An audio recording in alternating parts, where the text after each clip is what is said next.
Você deve se lembrar que eu não chamo logaritmo neperiano, nunca. Eu chamo logaritmo natural. Ah, perdão. O nome logaritmo neperiano é uma homenagem à primeira pessoa que teve, uma das primeiras pessoas que tiveram a ideia de utilizar logaritmo, de utilizar um processo que transforma uma transformação que leva produtos em soma, e por isso torna a operação mais fácil de fazer. Mas ele não tinha base, não existia base, não existia essa noção de base, existia uma tabela.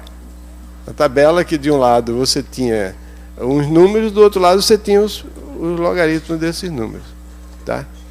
Agora, simultaneamente, né, que não eram os logaritmos naturais, né?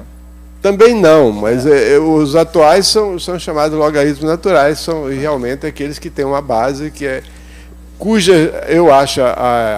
cuja explicação mais simples para o aluno, para entender o que é o logaritmo natural, é o seguinte: considerar o logaritmo natural como a área de uma faixa de hipérbole.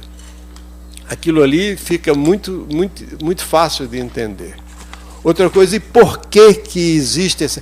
Existem, em alguns livros, eu percebi que alguns livros utilizados no ensino médio dizem que os logaritmos de base E são fundamentais, que nos problemas aplicados o número E tem que ser apresentado porque a base E é a base mais importante, mas não dizem por quê.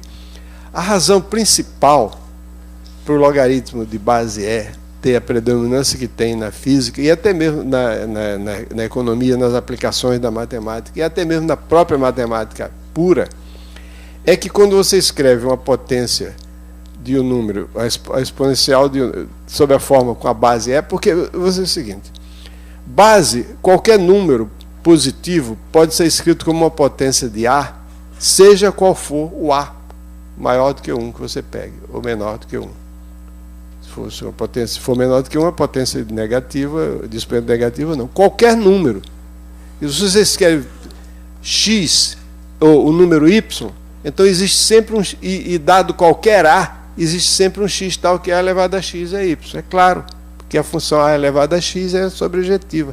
Então, não existe uma base que seja melhor do que as outras. Por que é a preferida? Se você escrever esse número na base E, ele fica E elevado a alfa x, porque E elevado a alfa é igual a A. Então, se eu estou tratando desse número aqui, eu posso escrevê-lo dessa forma ou dessa forma. Está claro isso? Não, sim. Por que eu prefiro escrever dessa segunda maneira? Porque esse alfa aqui, ele é um número muito significativo. Esse aqui é a derivada dessa função em relação a x.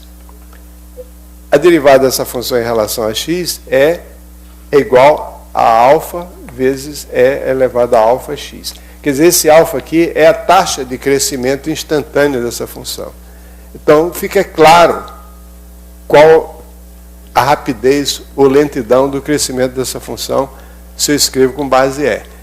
Em outras palavras, E elevado a x, a derivada é E elevado a x.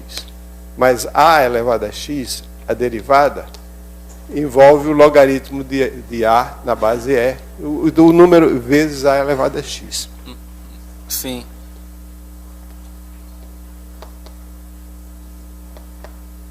Então, a preferência do E é devida ao cálculo diferencial. Tá? Não, sim. É porque a dúvida não é bem uma dúvida, era mais uma curiosidade mesmo, né?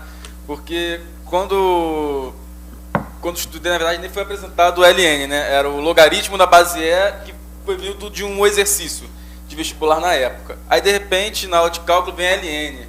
Aí, o que é o LN? Ah, é o log na base E. Só que eu nem sabia que tinha um matemático chamado Neper. Eu achava que neperiano era não sei porquê. A curiosidade vinha aí. Qual era a relação do Euler com o Neper? Não se conheceram. Posso lhe assegurar que eles nunca se conheceram. Nunca se conheceram? Não. Fiquei curioso, é só isso. A dúvida toda era essa. Você vai se admirar mais ainda se você começar a manusear livros de matemática mais superiores, que todo logaritmo é na base E. Pessoas nem escrevem mais o LN, escreve só log mesmo, e é na base E, todo mundo já sabe que é na base E.